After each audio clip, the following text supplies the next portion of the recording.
Good morning. My name is Douglas Griffin. This is my Sunday school class. This is May 19th, 2024. We've been going through the Bible, Genesis, Exodus, Leviticus. Now we're in Numbers. Yes, in 4 years we've gone through four books. But these are the big long ones, the foundational ones. The book of Numbers. Again, in the book of Exodus, the Israelites, children of Israel, brought out of Egypt.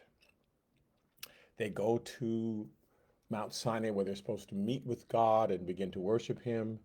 And instead, they're scared of God because they'd never seen a real God for 200 years. They've been worshiping and worshiping, trust me, these fake gods. None of them had the same personal experience with God that Abraham and Isaac did, and even Israel. Uh, so they've just known these fake gods that don't answer, they don't talk, they don't thunder and lightning. And suddenly, when they go to Mount Sinai, there's an actual God whose voice is echoing and thundering. And so they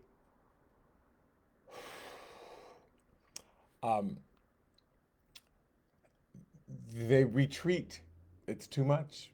And God comes down and says, "No, I want to make you a kingdom of priests. Like all of you will be priests. You'll all come in and out before me, and you'll lead others to the Lord. You'll be that connective tissue." And they say, "No, just Moses." So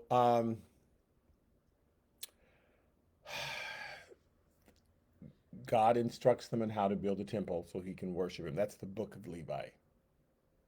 He's telling them, "Well, here's how you worship me. I've got to retrain you because you're so used to worshiping these idol gods and doing the crazy things that they think that those people from those other nations thinks they have to do to please their God." And he explains to them again, there's a concept of sin. They had known before that there was a concept of displeasing your God, but it always changed because since they were making it up, they always needed an explanation for why something went wrong or something went bad. And so, oh, the God was mad that your shoes were on. The God was mad that you wore blue. The God was mad that you only had six wives. You need 12. Because they would just look at the circumstances. And God's saying, no, no, there really is a thing called sin. It's very consistent. But there's atonement for it. And the way you've been taught to atone for it, all wrong. And he's ultimately teaching them what the world will know, that the life of the flesh is in the blood, and so I've given you blood in order to atone for your sins. The wages of sin is death, but blood's going to give life, and there'll be an exchange. So right now I'm going to have you bring lambs before me, but eventually the Lamb of God will be sacrificed, and I'm trying to train you to look for that because you're always going to have some way you think will please me and come before me, and depending on how much money you give or how much work you do, and none of that will atone for your sin. Only accepting the sacrifice. But it must be a spotless lamb, and that's what I will bring for you and do for you. So he's trying to teach this concept in Leviticus. It takes a full year for him to teach this concept and for them to build a tabernacle exactly how he's described it. And each station, each part of the tabernacle has a meaning, whether it's the showbread that represents the 12 tribe of Israel, and because there's 12 pieces of bread you set before God, and as though you're eating before Him and fellowshipping Him, whether it's the candles that are lit that show that God's eternal light will always be shining, whether it's the incense that are a type of our prayers going up to God, the mercy seat where our sins are forgiven. Everything in the tabernacle has a meaning that they're supposed to learn so He can wash their brains, brainwash them away from all of the horrible things that they had learned all the years they were in Egypt and that they were about to be exposed to when He takes them back to the land that He promised them. In the book of Numbers, it's been a year, they're in year two. Now they're about to embark and make their journey to the promised land, but He's setting them up in groups. He's numbering them and say, here's the organized way we will go according to the children of Israel, because Israel, whose name before that was Jacob, had 12 sons. So I'm organizing you in that way, 12 tribes. Um, so, but first we have to number you, and we're going to find out how many of you there are so that you will understand that everybody's accounted for. So God has them number them later on, as we talked about last week, when David numbers them, 200 years later, when David numbers the people, he does it for the wrong motive. And motive is so important to God. God checks the heart. So you can do something that looks the same as that person. That person gave $5 in an offering. Well, I gave $500,000 in an offering, and God says, I didn't accept that offering because you're doing it just to show off. Now, there's nothing wrong with giving $500,000 in an offering. Please do, unless you're doing it for the wrong motive. Then you might as well not do it. It won't do you any good. So, uh, God's numbering the people so that each person will feel like they are accounted for and that they have a personal relationship with God. They're going to give a half a shekel as part of their sacrifice to the temple. And it's the same for the rich, for the poor, for the old, for the young. It's the same half shekel at that point so that we understand that salvation is the same for everybody. So in Numbers chapter 2, we're going to go through 2 chapters today. I'm zooming through. Numbers chapter 2, verse 1. And the Lord spoke to Moses and Aaron, saying, every one of the children of Israel shall camp by his own standard. So now he's organizing them, right? Told you there were 12 tribes, beside the emblems of his father's house: Reuben, Simeon, Levi, Judah, Issachar, Zebulun, Dan, Asher, Naphtali, on down the line, right? Benjamin, Ephraim, Manasseh, all the way down the line. Uh, they shall camp some distance from the tabernacle of meeting. The tabernacle meeting is a rectangle like a football field, like a basketball court. It's a rectangle, like a basketball court. That might be because football field maybe is too long of an image. Same, doesn't matter. So, verse 3 says, on the east side toward the rising sun. And the east side is where the tabernacle opened up and the priests were going to go inside. And the sun would rise and it would shine in. So that was like the preferred spot. It was symbolic. The sun of righteousness is shining inside. So on the east side, toward the rising of the sun, those are the standard of the forces with Judah shall camp according to their armies. And those who can't, that's verse 3. Verse 5, those who camp next to him shall be the tribe of Issachar. Verse 7, then comes the tribe of Zebulun. So you've got 3 people, because it's 4-sided, right? You've got 3, 3, 3, and 3. You're going to have 3 on each side. Who gets on which side was very political. Not to God it wasn't political, but to them it was very political. So Judah, Issachar, and Zebulun. Now, there were 4 families represented there because Jacob had 4 wives. So they assumed the oldest of each tribe, of each family, would get to be a captain. God didn't have it that way, and there's a reason why he did things the way he does. So he puts Judah gets to go first. Judah was not the oldest. Judah was the 4th youngest son of Leah, Jacob's first wife. Leah, the one he thought, this was a mistake, I don't want her. And God was going to send the Messiah through her. But I was tricked. This was terrible. I really wanted Rachel, and he was mean to her his whole life. But still, God kept blessing her. She had 6 sons. And so that was the sign, like, why am I blessing her if this is a mistake? Why am I? You keep thinking this is a mistake. But still, she's the one I blessed. So her 4th son is Judah. The first son is Reuben. And Reuben's mad. We'll get to that.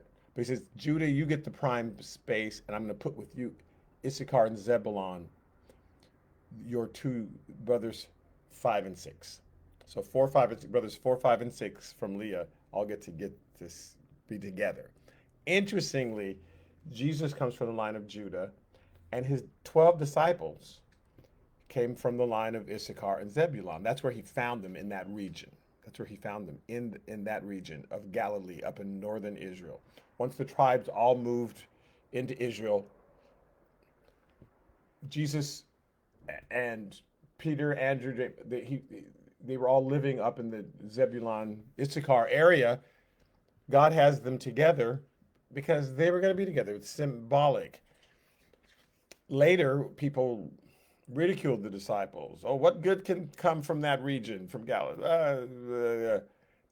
But had they known, had they looked at it, God was telling them right along, I'm going to get the descendant of the tribe of Judah from the descendants of the tribe of Zebulon and Issachar. I have them sitting together for a purpose. They're sitting at the entrance where the sun goes through. Okay, sorry, I'm not gonna. There's so much more to get to. Now, all verse 9 says, all who were numbered according to their armies of the forces with Judah. So of all three altogether were 186,000. So those three tribes together were the largest contingent. Again, that bugs some of the other people because people have been thinking politically. I mean, some of the other tribes, people have been thinking politically forever. Oh, your group is larger, and that means what? Okay, but they thought it meant something. He says, these shall break camp first. So whenever the tabernacle is going to get up and go to the next location, as he's moving them through the wilderness and into the promised land, they got to go first. Those three tribes got to go first. This made Reuben crazy. Now, Numbers chapter 2, verse 10, on the south side, right? So you got east on the south side, shall be the standard of forces with Reuben. Reuben is the oldest son. He gets to be the leader. He just doesn't get to be leader number one. He's leader number two of group number two. He's man. Verse 12 says, those who camp next to him shall be the tribe of Simeon. And verse 14 says, and then comes the tribe of Gad. So you got Reuben, Simeon, and Gad. Gad is upset because Gad is the oldest son of, what's her name? Zilpah, who is Leah's maid. So you think, I'm the oldest. Reuben's the oldest. He got to be a leader. Judah's not even the oldest. I'm the oldest. Now, there's only two of them. Again, they're thinking, why can't the oldest? There's four wives. We're going to be in four camps. The oldest son should be the leader. So Gad's upset because he's sitting next to Reuben and not doing his own thing. And Simeon is in between them. Simeon, once they get into the promised land, Simeon, and this is just so interesting to me because it explains why things happen the way they do the rest of the Bible. But anyway, Simeon, when they get into the promised land, he's in the farther south next to Judah. That's where he's assigned. He remains faithful to Judah. Benjamin does the same thing. Benjamin remains faithful to Judah. So it's really three tribes versus 9. We always say 10 and 2, but it's really three tribes, even because it was Simeon, Judah, and Benjamin. So you got these two disgruntled people and this very faithful person, Simeon, who is next to them. Now, interestingly, it's possible that Judas came from the tribe of Simeon, because the scholars think his name is Judas of Iscarioth, of Iscarioth, not Judas Iscariot, but Judas of a place called Iscarioth. It just kind of came to sound like Judas Iscariot. You know how you short people's names, which is in Simeon. And he's the only one of Jesus' disciples who wasn't from the north.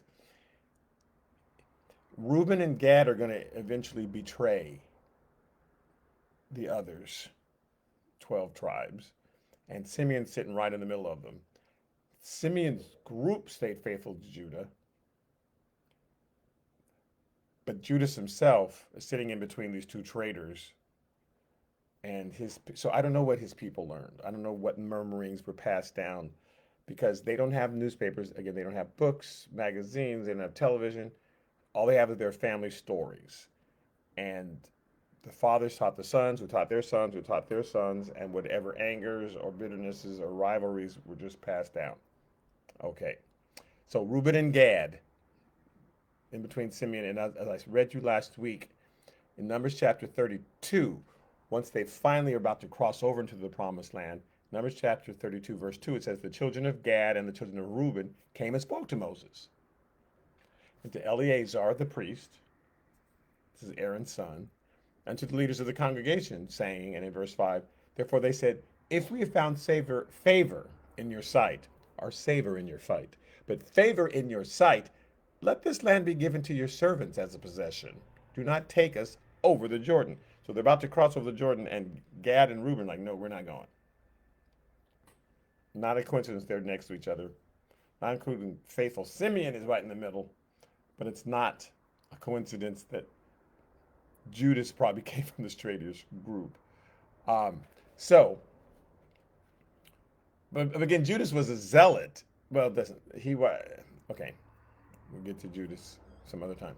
Meaning he was just intensely all about getting rid of the Romans, and he was going to manipulate Jesus into getting rid of the Romans, and that's why Judas betrays Jesus. I'm going to force Jesus' hand, and I'll have the Romans show up to arrest him, and then Jesus will wave his hands and knock them all down. But instead, they take him to the cross, and Judas never understood the cross, so he kills himself. Like, oh no, look what I've done! I've sent this man to the cross. He's innocent. But anyway, okay. So Judas is right in between. So now, Numbers chapter 2, verse 17 says, and the tabernacle of meeting shall move out with the camp of the Levites in the middle. So everybody's sitting at a distance. You got Judah and his group on the east, Reuben, Gad, Simeon and their group on the south. But camped around, directly around, right next to the tabernacle, he says the Levites get that place because they're not going to be one of the 12 tribes. Joseph's got 2 spots. Levi didn't get any. So there's still 12 tribes, but they divided Joseph into 2. In Numbers chapter 2, verse 18, obviously he said the priests have to be closest to the temple because they're the ones who are going to minister in the temple for the people. Numbers chapter 2, verse 18, on the west side, opposite, right? The east side, shall be the standard of the forces with Ephraim. So this is where Joseph's 2 kids are going to be. And next to him comes the tribe of Manasseh. So Ephraim and Manasseh, these are Joseph's sons. So they're given kind of a place of honor, but it's in the back. Manasseh is the oldest, but Ephraim got the lead spot. And this was prophesied way back when Israel was dying, when Israel the man was dying in Egypt, and he prophesied to his 12 sons. When Joseph brought his 2 sons to Levi, with Manasseh on the right, well, he actually put Manasseh on the left, facing Jacob's right hand, and Ephraim on the other side, right? So that because Jacob's going blind, all he had to do was reach forward and pray for Manasseh first. Manasseh's the oldest, but he switched his hands and prayed that way. And Joseph was like, "No, son, no, Dad." And Jacob says, "No, I know what I'm doing. He's going to have ascendancy over the other. He's going to have ascendancy. Manasseh's cool, but the younger." And sure enough, when Moses went out, God told him put Ephraim in charge. So Manasseh is mad. So you got 3 mad people: Reuben, Gad, Manasseh, mad. In Numbers chapter 32, first again, Reuben and Gad said, "We're not going to go over the Jordan." Numbers chapter 32, verse 33, it says, "So Moses gave to the children of Gad, to the children of Reuben, until the half tribe of Manasseh, the son of Joseph." So half of Manasseh went to the side, and the other, but half of the tribe says, "We're not going." So he gave to half the tribe of Manasseh, the son of Joseph, the kingdom of Sihon, king of the Amorites, and the kingdom of Og, king of Bashan. They had conquered that territory on the east side of the Jordan. But God wanted them all to cross over to the west side. But he says, okay, because that's the land they asked for. We just defeated Sihon, king of the Amorites. We defeated Og, king of Bashan. We want this territory. We're not staying. So he gives it to all 3 of them. The land with the cities within the borders, the cities of the surrounding country, he gave that whole strip of land that the Bible calls Gilead. And again, when I was young, I thought Galilee and Gilead were just basically the same thing, but they're very different with different histories. So those three tribes, well, two and a half. Half Manasseh went, other half Manasseh said, no, we're not going. Stayed on the side. They were still in rebellion. They're still mad about this allotment, but you weren't going to be able to please everybody. And God had a reason for doing everything he was doing. Out of Ephraim came the kings of the north. Out of Judah came the kings of the south. Now, God didn't want there to be two kingdoms, but he knew there was going to be a split. 10 of the tribes, even Simeon for a while, followed uh, the kings of the north, Ephraim. God knew who was going to take over, and he tried to reach Ephraim, and he tried to bless those kings. Uh, anyway, but Manasseh's mad. I'm the oldest. Gad saying I'm the oldest. Reuben saying we're the oldest. The only one who wasn't the oldest, who wasn't as mad, was Dan, the tribe of Dan, and they also didn't become leaders.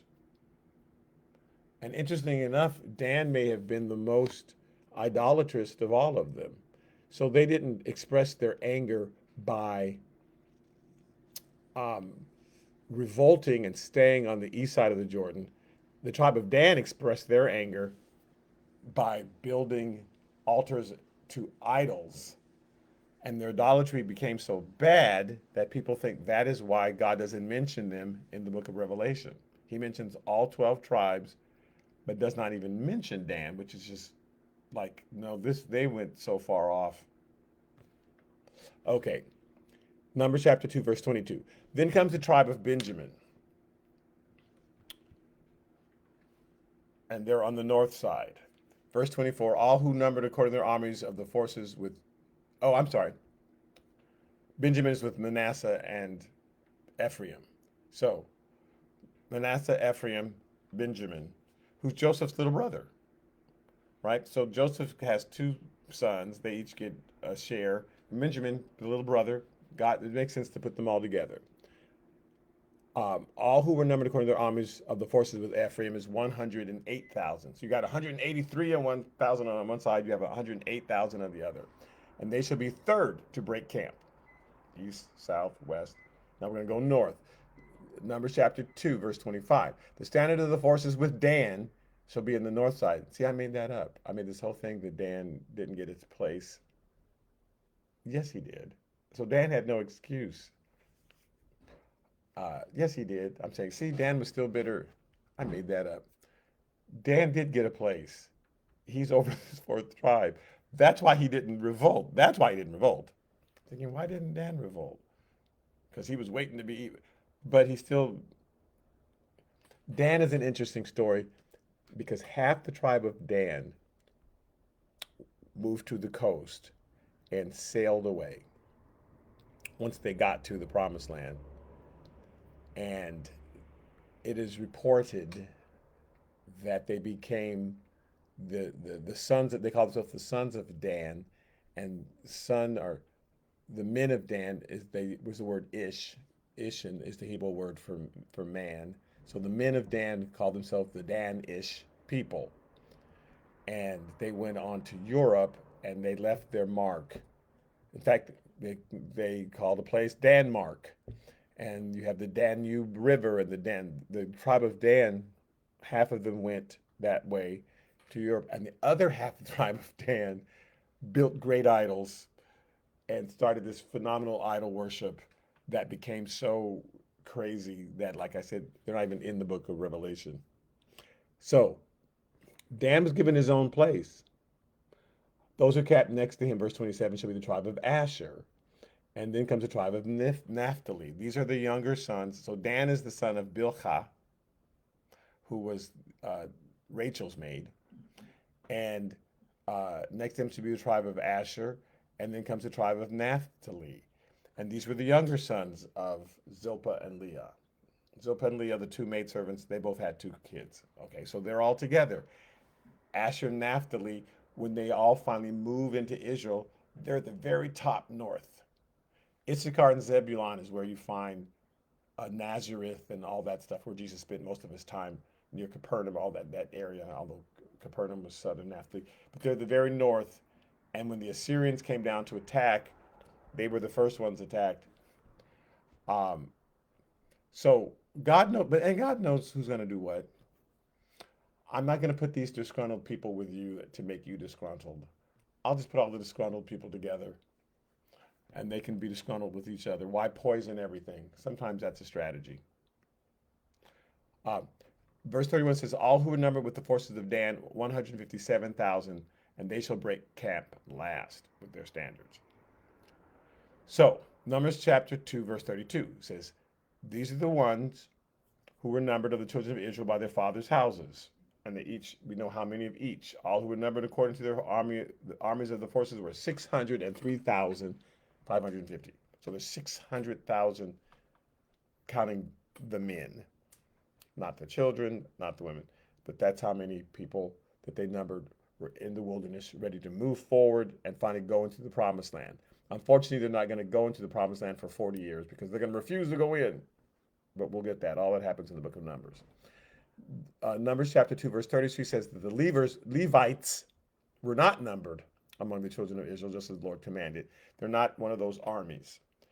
They are later numbered, but they're not included in this group of what God's calling an army. Verse 34 of Numbers 2, thus the children of Israel did according to all that the Lord commanded Moses. So they camped by their standards, and so they broke camp, each one by his family, according to their father's houses. So you camp there. Now, there were people who were non-children of Israel. There were Egyptians who came with them. There were Egyptians who put blood on their houses because Moses announced to everybody, you put blood on your house because the angel of death is coming, but put the blood of the lamb over your house and he will pass you by. Some Egyptians did it. They believed Moses. They were like, look at all these signs. I think I'm going to listen to him. And so when the children of Israel left, they went with them.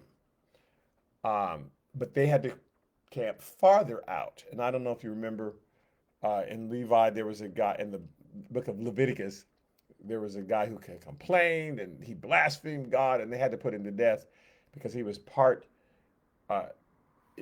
Israel, but also part Egyptian. So he could not, his father was not one of those 12 tribes. His mother was, but his father was. And you were numbered according to your father. His father was not one of the 12. His father was Egyptian. So God had him, he just had to camp a little farther out. Well, he wanted to be in the center. And I don't believe in this God, and which is something God had to not allow. Can't allow that. You can do all sorts of other stuff to get atonement for, but you can't say I don't exist. You can't say I'm evil. You can't. Judgment will come on you instantly because he's teaching that's the judgment that ultimately will come upon us all. Those people who say, oh, there is no God, and they count the blood of Jesus an unholy thing, and that's nothing. Judgment's going to come on them, and God's teaching that. Everybody says, well, I believe there's a God. You got a chance. Everybody says, there's no God. This is stupid. Okay, so book Numbers chapter 3, zipping along. Now, these are the records of Aaron and Moses when the Lord spoke with Moses on Mount Sinai, because they're still on Mount Sinai. It's just the beginning of year 2. He's giving all this direction because they're about to move out and go into the promised land. And these are the names of the sons of Aaron. Now remember, the Levites are camped closest around that rectangle, and the other armies, the 12, are camped around them. So let's deal with the Levites. Verse 2, and these are the names of the sons of Aaron. So Moses and Aaron are brothers. Aaron has 4 sons, Nadab the firstborn, Abihu, Eleazar, and Ithamar. So Aaron has 4 sons. And these are the names of the sons of Aaron, the anointed priest, whom he consecrated to minister as priest. Now, God knows what's about to happen because, again, God exists in all time at once. But he still gives us an opportunity. He knows you're going to fail. He knows you're going to rebel. But I'm giving you won't be able to stand before God and say, I never got an opportunity. God is not like that Tom Cruise movie where they know in advance you're going to commit a crime, so they come and arrest you before you commit the crime. God doesn't do that. He gives you a chance to not do it so that you will stand. You can't stand before him like in the movies. I never even committed that crime, and how'd I get judged for it? It's like, nope. I'm going to warn you. I'm going to tell you don't do it, and then I'm going to watch you do it, and then I'm going to judge you. But I'm going to tell you don't do it. Don't do it. You know, don't drive drunk. Don't drive drunk. But I see you every night get in your car drunk. It's like, okay, so you're eventually going to get an accident. And so, but God sees the accident. He sees what's going to happen. So he anoints Nadab, Abihu, Eleazar, and Ithamar, but he knows that they're going to be judged. But okay, so verse 4 says, Nadab and Abihu had died before the Lord when they offered profane fire before the Lord in the wilderness of Sinai. So this is obviously written after that happened, not as it was happening. This is the record after. So he's saying, yeah, those are the two who had died. It's coming up. The actual death is coming up. Um, and they had no children. So they didn't get a chance, right? They had not had any children yet. They died. So everything's going to go through Eleazar and Ithamar. So Eleazar ultimately is going to be the head priest. Oh, so Eleazar and Ithamar ministered as priests in the presence of Aaron their father. That's verse 4. Numbers chapter 3, verse 5. And the Lord spoke to Moses, saying, bring the tribe of Levi near. So let's deal with them. We deal with everybody else. We're going to deal with them. Present them before Aaron the priest that they may serve him. So there were special duties that Aaron had, that his sons had, and then all the children of Levi. Levi had 3 sons. Aaron had 4. Levi had 3 sons. Yes, Levi had 3 sons. And then they had kids, right? And Aaron came from one of the sons. And they're about to tell us Levi's 3 sons were Gershon, Merari, and Kohath, which later became Cohen. And Gershon, like we have a conductor in LA, his last name is Gershon, who he says, and there's an actor, Josh Gad, who says, yes, my family is part of that lost tribe of Gad. Anyway, so Levi had 3 sons, and from one of the sons, the middle son, comes Aaron. But all the other sons have to be accounted for. All the other cousins have to be accounted for. So let's divide up their duties. So these other tribes, children of Levi, verse 8 says, they also shall attend to all the furnishings of the tabernacle of meeting and to the needs of the children of Israel to do the work of the tabernacle. So you're concerned about the actual structure itself and also actually about the personal needs of the children of Israel. Those are your double duties. Verse 9, and you shall give the Levites to Aaron and his sons, and they are given entirely to him from among the children of Israel. That's who they listen to. He's the head priest. You all do what Aaron tells you to do. You don't listen to other people, what they tell you to do. I'm going to give Aaron instruction for you. Verse 10. So you shall appoint Aaron and his sons, and they shall attend to their priesthood, but the outsider who comes near shall be put to death. So don't let anybody else touch it. We're warning everybody. If only people believe that God says what he means. Numbers chapter 3, verse 11. Then the Lord spoke to Moses, saying, verse 12, now behold, I myself have taken the Levites from among the children of Israel, instead of every firstborn who opens the womb among the children of Israel. Meaning the first person who comes out, whether it's initially, I'll just read the scriptures. Therefore the Levites shall be mine. I've substituted them. I used to take the firstborn. The firstborn in every family was supposed to act as a priest for that family. This is the one who bring the offering to the Lord, and he will act as a priest for that family. But instead, I'm going to have the Levites act as priests, and you will give your offering to them, and they will bring it to the Lord. In Exodus chapter 4, verse 22, there's something that God's always trying to teach. He teaches way in advance. It's called scaffolding. He teaches it way in advance, and he reteaches it and reemphasizes it. So by the time you get to the actual test, you will have heard it 59 times. In Exodus chapter 4, verse 22, when Moses is out in the wilderness before he goes to Pharaoh to say, let my people go, and he sang it. I'm kidding. So God speaks to him from the burning bush and gives him his assignment. In verse 22, it says, then you shall say to Pharaoh, Exodus 4:22, thus says the Lord, Israel is my son, my firstborn. So the concept is that they believe your firstborn is most like the dad. Your firstborn son looks most like him, talks most like him.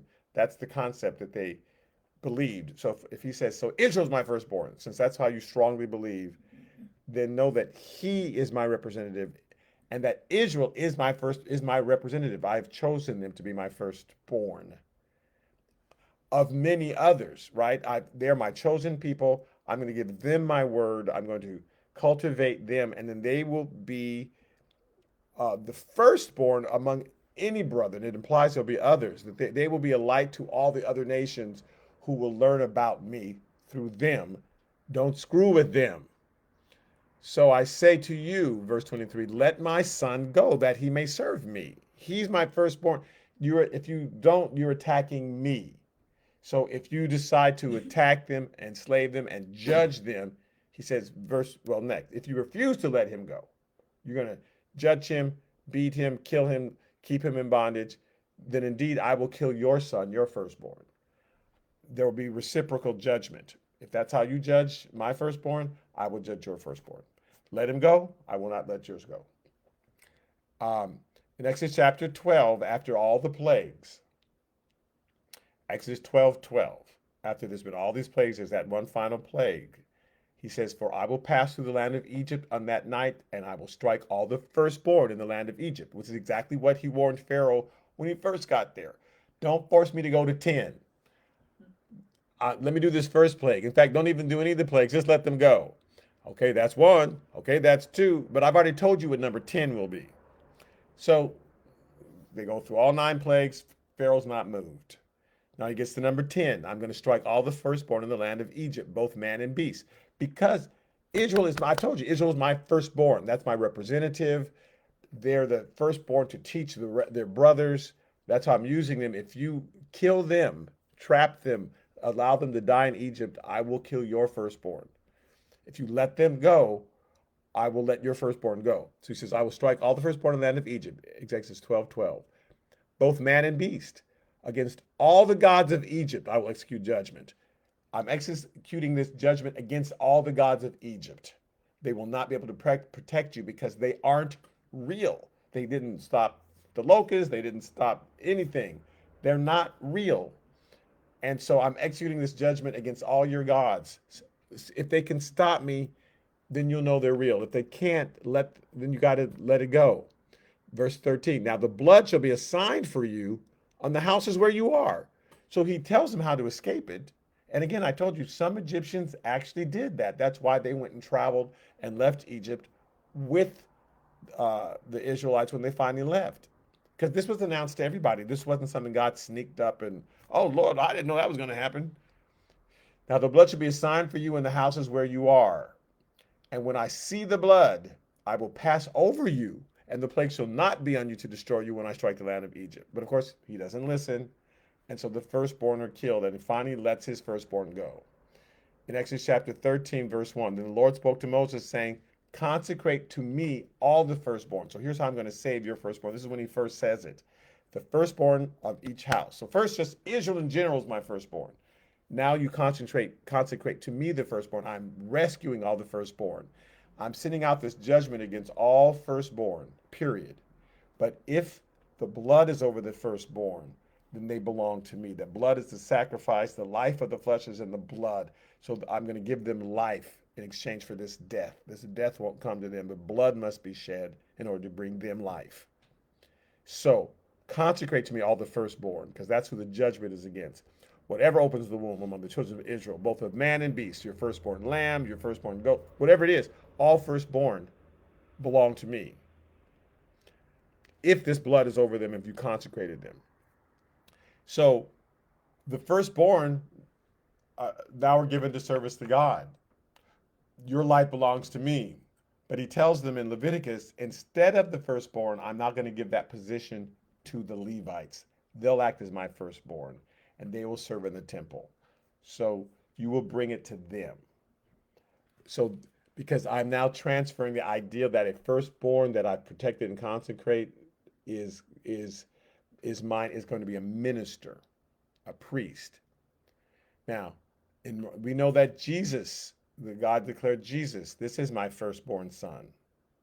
In Romans chapter 8, verse 29, it says, for whom he foreknew, which is us, he also predestined to be conformed to the image of his son, that he might be the firstborn among many brethren. So that was Jesus' role. He's my firstborn, but he will minister to others and bring in many brethren. That's his role. The firstborn is mine. So he's explaining this concept in their mind. My firstborn son is the priests. They are my firstborn, and eventually I will bring my firstborn son who will be the priest for the world. So Numbers chapter 3, verse 13. It says, because all the firstborn are mine. On the day that I struck all the firstborn in the land of Egypt, I sanctified to myself all the firstborn in Israel, both man and beast. They shall be mine. I am the Lord. So, verse 14. Then the Lord spoke to Moses in the wilderness of Sinai, saying, number the children of Levi. So, remember, everybody's numbered, but you're numbering them separately. By their fathers' houses, by their families, so you shall number every male from a month old and above. Not from 20 and above. Everybody 20 years old and above has to pay half a shekel. The price for your salvation is the same, rich or poor, old, young, whatever you are. Price is the same. This is a different type of numbering where we're numbering everybody who's a month old and above. So Moses numbered, verse 16, according to the word of the Lord, as he was commanded. These are the sons of Levi by their name. Remember, Levi had three sons, Gershon, Kohath, Merari. So from those three sons, everybody else came. In verse 23, the families of the Gershonites were the camp behind the tabernacle on the west.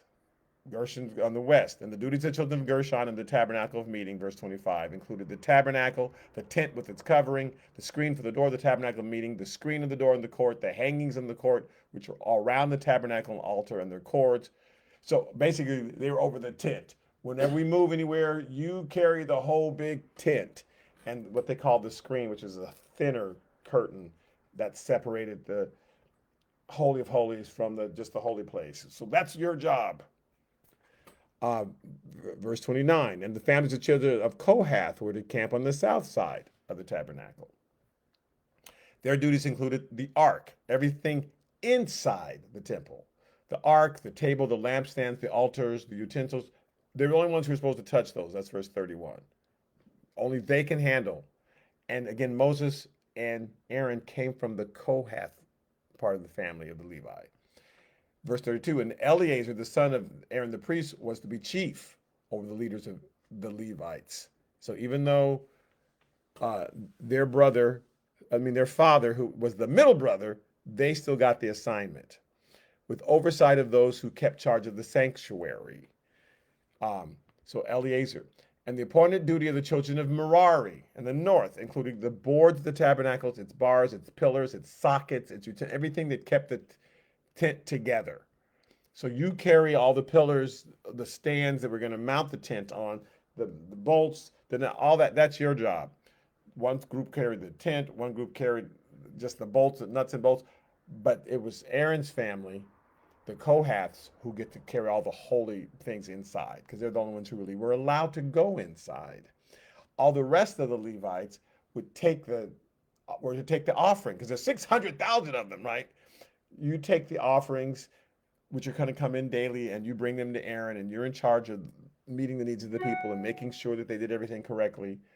But then the Kohath's family, and specifically Aaron and his group, you get to minister inside the temple. Numbers chapter 3, verse 38. Moreover, those who were to camp before the tabernacle on the east. Now again, you've got three brothers, but you got four sides.